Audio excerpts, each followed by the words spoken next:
The three lessons that have had the greatest impact on my life have to do with feelings, with failure, and with finding happiness. A year after I left college, I was given the opportunity to co-anchor the 6 o'clock news in Baltimore. Getting the 6 o'clock news co-anchor job at 22 was such a big deal. It felt like the biggest deal in the world at the time, and I was so proud. So here I am, 22, making $22,000 a year. It didn't feel right. The first sign was when they tried to change my name. The news director said to me at the time, "Nobody's going to remember Oprah, so we want to change your name. We've come up with a name we think that people will remember and people will like. It's a friendly name, Susie." I thought, no, it doesn't feel right. I'm not going to change my name, and if people remember it or not, that's okay. And then they said they didn't like the way I looked. They sent me to a salon where they gave me a perm, and after a few days, all my hair fell out and I had to shave my head. But even worse than being bald, I really hated being sent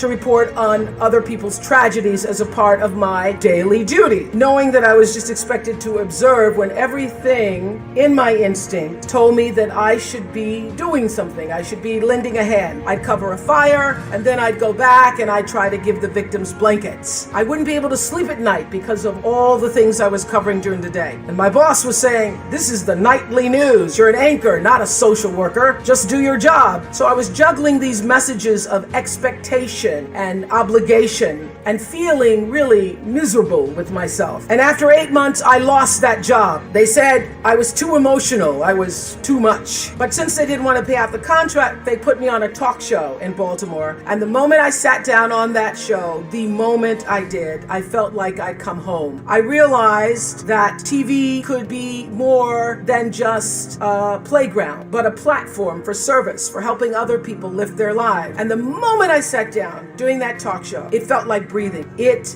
felt right. And that's where everything that followed for me began. And I got that lesson. When you're doing the work you're meant to do, it feels right. And every day is a bonus. And how do you know when you're doing something right? How do you know that? It feels so. What I know now is that feelings are really your GPS system for life. When you're supposed to do something or not supposed to do something, your emotional guidance system lets you know. The trick is to learn to check your ego at the door and start checking your gut instead. Every right decision I've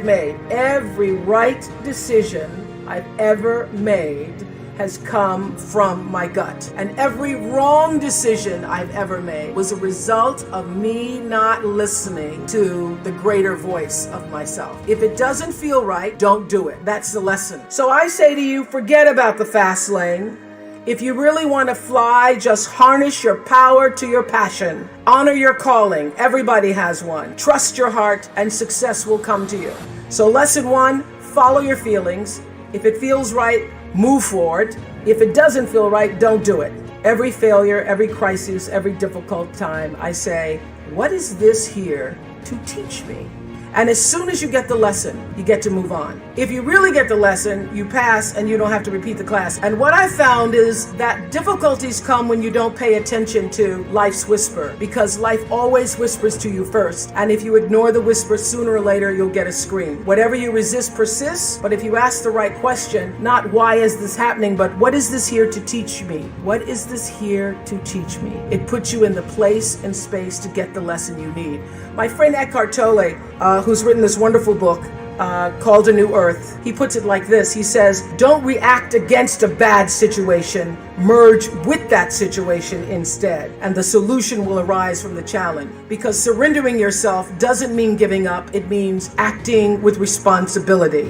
What matters most is what's inside. What matters most is the sense of integrity, of quality, and beauty. My final lesson, the one about finding happiness, which whatever has happened to you in your past has no power over this present moment, because life is now. Be a part of something. Don't live for yourself alone. In order to be truly happy, you must live along with, and you have to stand for something larger than yourself, because life is a reciprocal exchange.